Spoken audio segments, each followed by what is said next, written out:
My name is Brianna, and I welcome you to the Tales of Adventure, a D&D podcast like no other.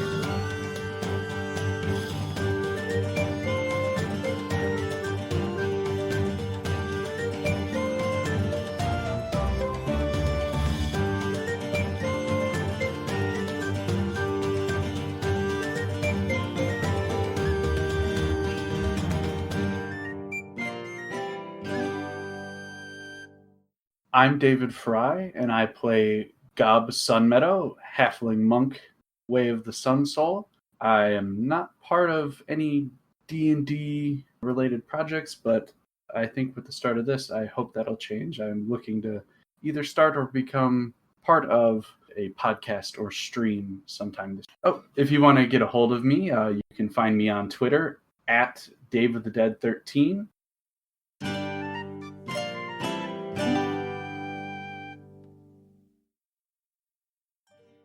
I couldn't help but notice you've spent the past 20 or 30 minutes checking on everyone. You seem rather cheerful yourself. Lots of strange things going on. Yeah, there definitely is. I'm hoping to fix some of that, but are you doing all right? You don't seem particularly down or anything.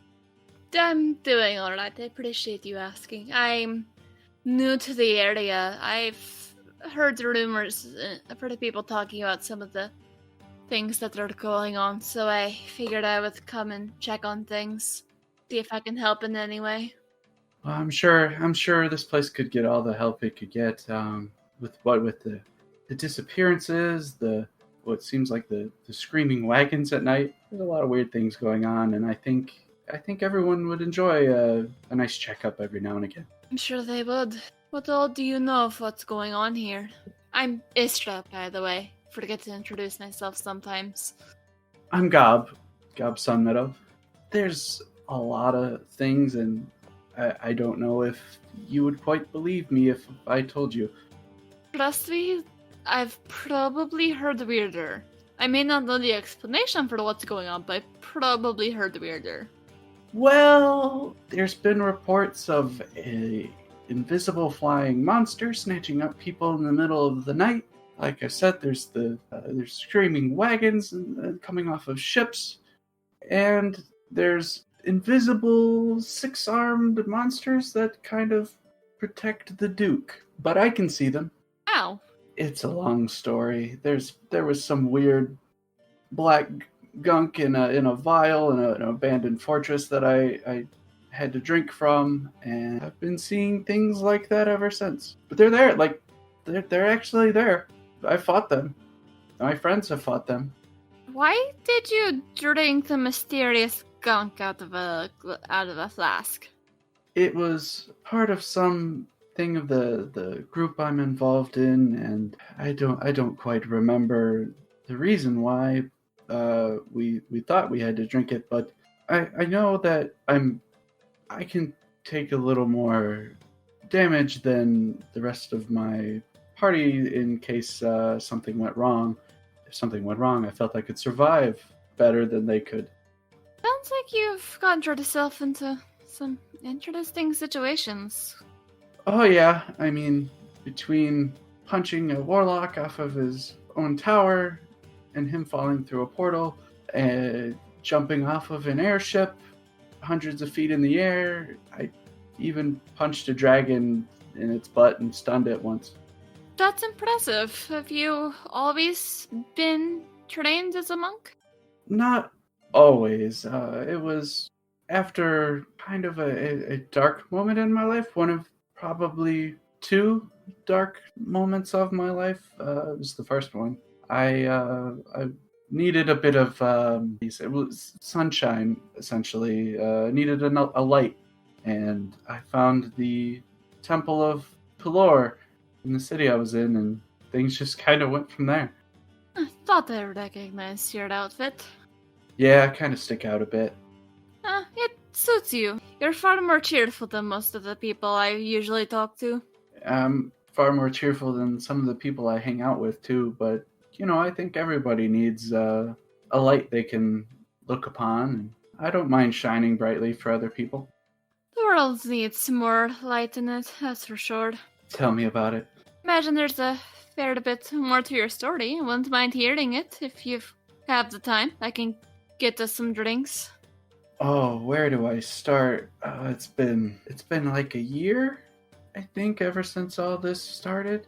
I mean, we started in the town of Corrine and getting trained by this group called the Watchers, and then shortly after, this other group called the Blind Eye attacked the town and pretty much burned it to the ground. But we got away and made our way to another town where we met Lady Countess Gavena, who helped us along and was able to. She was a figurehead in the Watchers. She was able to teleport us to our next destination, where we met our friend Bruntor, who disguised themselves as a ranger, but they were actually a dragon, and the Dwarven King in that area was actually some kind of doppelganger.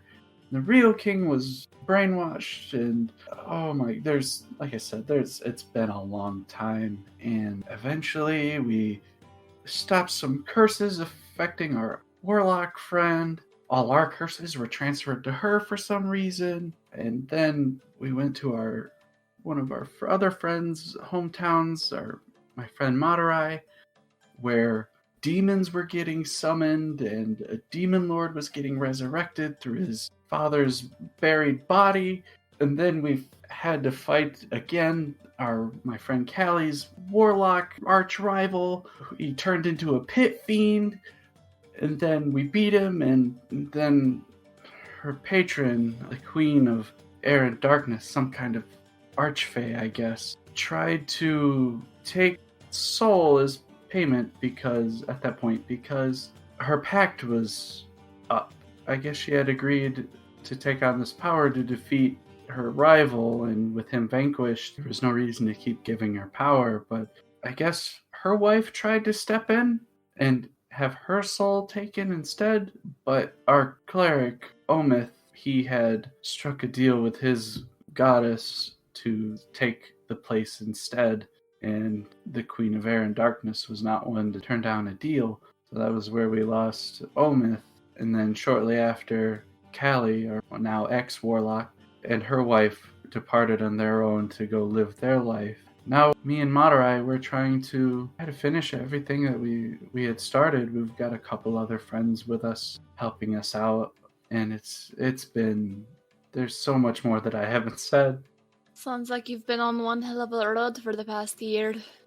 Well, it feels more about like 6 months, but due to some weird teleportation magic, time kind of passed as if we had walked from point A to point B, which took up the other 6 months. But for us, it was in the blink of an eye. We had many missed messages from the Countess Gavena, and we had no idea what was going on. Sounds like a faulty transportation spell. Hopefully you didn't miss anything too important. I mean, I'm just glad we had Omith back then, because going from the Dwarven Kingdom to a snowy landscape, his specialty was survival. He's the one who made sure that we could be okay wherever we were. Shoot, we even made sure we were okay when we got teleported to the Abyss and Pandemonium. How did that happen? My older brother, Gobrick, tricked us. I had gotten a letter from him and my younger brother, Gobrick, confusing sometimes, but my older brother had sent a letter saying to come back home because it was under attack. My younger brother had sent me a letter at the same time saying home was under attack and to stay away. So needless to say, we went back to my hometown and it was under attack by undead, and that's where I jumped out of the airship. Didn't really hurt at all. You jumped out to join the fight. Yeah, we were supposed to get lowered down pretty close to the ground, but we were getting shot at by skeleton archers and the airship couldn't land. So I want to say the captain said we were about 180 feet up, and I needed to make sure my mom was okay. So I jumped. Quite an impressive leap. Not many would have been able to make it out of that unscathed.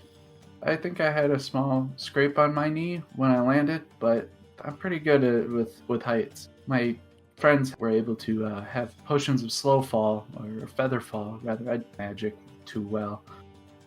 But Feather fall. yeah, that one. They were able to jump as well, but they obviously a little slower. But once I found my home burned to the ground and I found drag marks, I ran. I left my party in the dust, so to speak, following these tracks. Eventually, we got to this cave outside the town, and my brother revealed that he had been working with Orcus, the demon prince. Did he ever explain why? Did not. He didn't say why he was working with Orcus. Last I knew, he was an acolyte of Timora, but that's when we got sent to the Abyss. Eventually, we were able to secure a ferry ride to the next plane in the Great Wheel, Omith said it was. We were able to get a ride to Pandemonium. Doesn't sound like a rather pleasant place. It's not much better than the Abyss, but turns out we had an item some kind of magic item that could transport us from plane to plane. Eventually, we able to use it and get a portal back to the prime material plane, but it was like halfway across the world from my hometown where I needed to be. When you returned, what did you see? Well, I actually haven't been back, but after the whole thing with Callie and her patron, we went to this small merchant town called Hayfield, and Gavena had messaged us saying that there was some help there. She knew somebody that could help us there, and I don't think I could have ever predicted it, but we knocked on the door to the address that we had, and my mom answered. She had been brought there by my dad, who thought it was a good idea to go on a second honeymoon right before the undead attacked, and was staying with my younger brother, Gobrick. We found it by accident. Good to hear. It was definitely a day I won't forget. Looks like fortune smiled on you that day. Natural halfling luck, I guess. Probably. So, what is it you're working towards now? You said you were trying to wrap things up. Well, I don't know if you were in town when it happened, but the Duke, or the new king, I guess, had proclaimed he killed the vile beast that had killed the previous king, a dragon that was dragon friend from earlier in my story. Our dragon friend didn't kill the king. There was no way. When we were rescuing Gavena in the dungeons beneath this city, we found the king. He had been impaled by some weird stony tentacle. It wasn't a dragon. So we know the Duke is a bad guy. He tried to trick my friends Mataida and Esme by brainwashing them with a special necklace he had. Almost worked on Mataida. She kind of forgot why she was meeting him in the first place, but he tried to get her to eat this special meat that was prepared for them, and come to find out it was people. Disgusting. Whatever would be the point of that? I don't know. I wasn't there, so I really couldn't tell you. I just know that if I had known that he tried to get them to eat people before I was following him, I probably would have done something more than just keep an eye on him. I imagine that you would have been justified, though I don't believe his guard would have seen it that way. Luckily, I'm really fast, and I can fly. Good I have How? these. I have these wraps on my forearms that kind of glow this little faint light blue color, and they allow me to fly. There's a lot of things I would do for something like that. Oh, it's been great. I love it. But yeah, between me being able to fly, being really quick, and being able to temporarily paralyze somebody, I think I could have handled myself pretty well until my party showed up. Probably could have, I have no doubt. Hindsight's 2020, I guess. That is far truer than anyone likes to admit. So sometime in the next 2-3 days, Nenin is probably gonna lose another king, but you didn't hear that from me. Of course not. I'm new here. I don't know anything. I do, however, know some places you could hide afterwards. I don't think I'll need to hide. As long as he's taken care of, I don't think I'll need to hide at all. I think people would want to know who saved them. It's another story for me to tell. I take it the people are not overly fond of the snook. Well, based on what I heard as I was leaving the Coliseum carrying Gavena, my friend Matarai, he rallied them pretty well against the king and his men. I guess so much so that the guards just backed away and didn't even put up a fight. Impressive. You might have a revolution on your hands. It wouldn't be the first time. You have taken part in other revolutions. Well, in Matarai's hometown of Lockburn, when the head of that city, a senator, he was trying to, I don't know if it was just one particular demon in specific or if it was to open up some kind of portal, but we had stopped him in his plan before it could really come together. But overthrowing governments, I guess, is something that Matarai has a knack for. He's actually the new senator of Lockburn now. Hopefully he's proving to be better and isn't trying to overthrow more governments. Well, I mean, I don't think he has any intention of leading this new one, but no demons are getting summoned in Lockburn as far as I know. Which is always a good thing. Demons getting summoned is usually when things start to get really weird and rather dangerous. Oh, I know. There was some other shenanigans going on there, and I guess I went into some kind of blind rage when I saw him summoned. Golden light was pouring from my eyes, and nobody could really stop me, which I don't know if that's a good thing or a bad thing. I can be such a powerhouse. But eventually, when it ended, golden flames shot from my face, and I passed out. So I don't know if that's just demons getting summoned, if there was some weird magic going on. I don't know, but it hasn't happened since, and just the one time. Perhaps it has something to do with your connection to the sun god, whatever that may be. Maybe. I mean, I've certainly tried to further that connection when I could. There was the one time on it's called the Isle of Shredded Winds.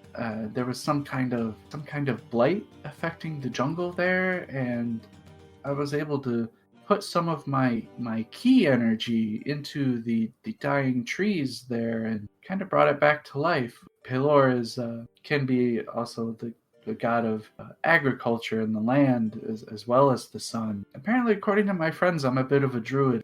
That's accurate. It's not exactly the same as a druid, but there are some similarities. I mean, I can do some of the things my druid friend Esme can, like cause vines to rise up out of the ground and grab people, and I can also heal and magic it's weird. I can't explain how I do it because I don't know magic, but apparently I do.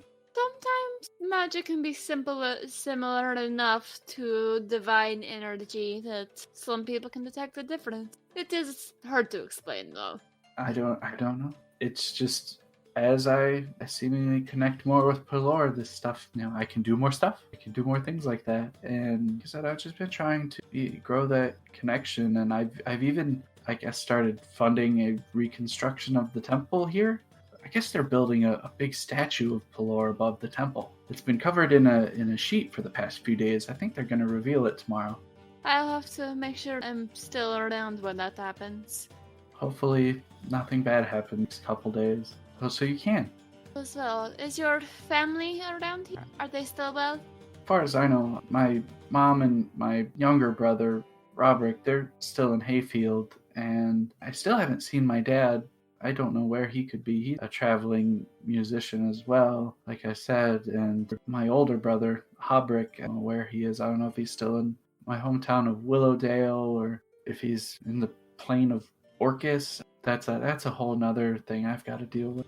One can only hope that he's found his path back to the side of light and the side of good. Working with work is not good. No, it's almost like the opposite of me. I know Orcus is very heavily involved with undead, and I can't stand the thing. I always try to take him out wherever I go because undead are not good. Zombie, skeleton, whatever, what have you. They're so annoying and frustratingly hard to deal with. Yeah, my teachings with Pelor have always taught me to vanquish undead wherever I find them, and if he's just raising them for Orcus, I mean, I was able to magically send a message to my older brother. He went with Orcus just a couple months after I had left home all those years ago, and because of power, he wasn't tricked or anything. So I don't think he's gonna find his way back on his own anytime. Sorry to hear that. It's all right. You can still hope that your reunion will go well, but it's important in times like this to remember you can't save everyone. That's the hard truth I'm learning right now. When this is all over, I think I'm going to go on the road, so to speak, and try to find my friend Callie again because she was always one I could count on and talk to when things got tough. And we've only been apart for maybe 2 weeks. And if things are going this downhill without her, I don't want to know what a whole life like that would. She is very important. Well, I think it was because when I met her, I could tell that something was wrong, that something upset her, caused her great sadness, and me being me, I wanted to fix that, bring the sunshine back. She was very doom and gloom when we first met. I think I was able to turn her around, but she's living the life she didn't get to live now with her wife. She thought her wife was dead for 30 years. That must have been quite the reunion, and quite a surprise. Well, that's a whole nother story. After we had fought her rival Warlock the first time, she didn't come back unscathed. Feeble-minded? Essentially, she couldn't talk, she couldn't cast spells like normal. Essentially stupefied for like a month or so. And we had somebody that was almost kind of taking her place in our party while she was out of commission, and turns out that was her wife. We had no idea. Oh, small world, I guess. I guess, because they got their own room that night. But short reunion the next day, they had their own quests they had to go on. They had to depart again. And again, Callie thought her wife was dead because of what we found. Kidnapped again, thought she had died. But that wasn't the case, at least. But that was a whole big Callie. I couldn't imagine thinking your wife was dead for 30 years, getting reunited, and then again thinking your wife was dead after that reunion. I can see why she wanted to stay with her instead of us. I have no doubt that she misses you, though, and she'll be glad to see you when all of this is over. Well, I know. I've been able to send some messages to her magically. There's another temple that does that, and I've kind of become a VIP there of sorts because I always donate to the temple But I don't think I'll tell her that I'm coming. I think I'll surprise her. I'm sure she will appreciate that. I hope so. But something tells me you've still got a fair bit of work till that happens. Oh yeah, I mean, this has been the culmination of a year, and I don't know how it's gonna end. But if it ends poorly, I've got a trick up my sleeve. Well, not really. I don't wear sleeves, but Either way, it's always a good thing to have.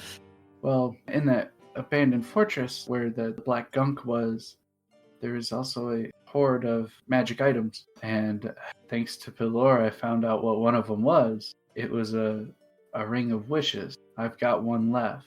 That could definitely be useful to help change the tides of battle, or there's much you can do with a wish. I've thought about just wishing the Duke wasn't doing what he was, but my friends have warned me that wishes can backfire easily, so I have to word it very carefully. And I'll be honest, my mouth gets me into trouble more times than not. I sometimes don't know when to shut up. Yeah, you wouldn't be the first. I've actually gotten myself into trouble more than a few times. Yeah, I mean, it seems lately that my friends have been telling me to not talk so much, but they're not here right now, so they can't stop me. And you can trust me, nothing you say will come back to harm you, unless you have plans to take over the world. Then we have an issue, but you strike me as a good person. Yeah, I was about to say, unless taking over the world and making sure people live good lives is a bad thing. You strike me more as the person who wants to spread sunshine around, which is a good thing. And I wanted to do that before I knew about Pelor. And that's what drew you to him. I think so. A lot of what teachings, like I said, already resonated within me, so it seemed like an easy enough choice. I'm glad you found your way here, and look forward to seeing what you do in the future. As for the future, I don't know if I want to travel around and make people happy that way, or I've thought about opening up my own tavern and having a place that people could come to when they're feeling down and have a drink, talk with friends, and be entertained. If I could just make people forget about what's bothering them for 1 second, then I know I've done a good. Sounds like a noble goal indeed. If you ever open such a tavern, I will definitely make sure to come by. Well, if you ever around and you see a tavern called the Happy Halfling, that one's gonna be me. I'll have to keep that in mind. I'm glad I decided to come into this tavern. It has been a pleasure meeting you. It's been a pleasure meeting you. I haven't told my own personal stories to people in a long time, but I think you turned that around for me. I've been on a lot of adventures and a lot of things that I don't think people would quite believe anyway, and I think I'll start telling those stories. Even if they don't believe it, I'm sure they'll find it very entertaining. Like I said, that time I punched the dragon in the butt. Especially that one. Perhaps you can share that story when we get our next round of drinks. Well, that one, that was a Isle of Shredded Winds as well. It was an adult red dragon that had burned the tribe Omith was from, my friend Omith. And he was, I think, the only one who lived. But we were fighting that dragon. Madurai and Callie were casting spells. Me and Omith were up against it. Him on the front, not me behind. And I think I'm the only person to have successfully stunned an adult red dragon. I believe so. The first I've heard of, at least. And I've heard quite a few stories in my time. I think the even better story in that is Madurai had gotten the killing blow on the dragon, and Omith, wanting his revenge, spent enough of his magic to revive the dragon so he could kill it again and be the one to kill it. Pride causes people to do some very strange things. I mean, I don't blame him. That was, like I said, that was the dragon that burned his tribe, and I probably would have done the same thing if I could have. I've also heard people who, after the killing an enemy they're particularly angry with, they just hack apart the corpse. None of my friends have done that, thankfully. It's gross, but I imagine it's therapeutic for them. Maybe. All we did after we killed the dragon twice, I guess, I had a bag of holding and I ran through its treasure hoard and got coins which I use and I hand out pretty liberally, I think, and give to temples and extra to merchants selling wares, even gave some to tavern owners, and thanks for letting us stay there. I'm sure they appreciated that very much. Well, I mean, when you got 10,000 gold pieces sitting on you and you don't know what to do with it. Fair enough. The last thing you want is someone coming along and stealing it. Yeah, no. Even if they did take it from me, they'd have to outrun me. Not even sure I could. That's saying something. Oh, you run really fast? In situations required, I can get pretty far pretty quickly. Well, maybe we can race sometime. That would be fun. As for now, I think another round of drinks and perhaps some. I don't have to eat anymore, but that doesn't mean I can't. Food sounds amazing. That it does.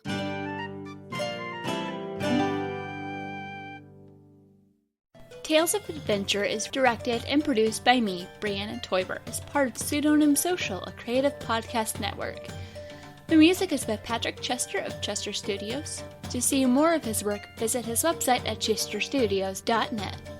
Find out more about Pseudonym Social by visiting our website at pseudonymsocial.wordpress.com. If you like what I'm doing and would like to support this podcast, please go to patreon.com/pseudonymsocial and choose one of the tiers connected to Tales of Adventure. You can also leave a review on iTunes to make our show easier to find for those who need it. Hi everybody, we're Waffles Maple Syrup, and we play Pathfinder 2e and all sorts of different TTRPGs. You're about to listen to our time travel homebrew campaign called Time Has Passed. Check it out!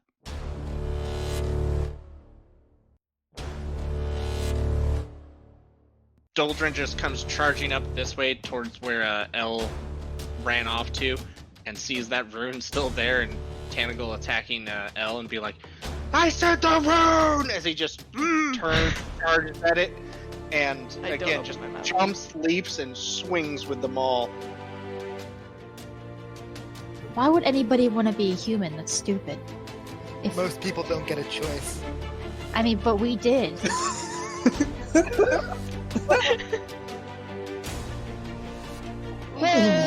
Wow.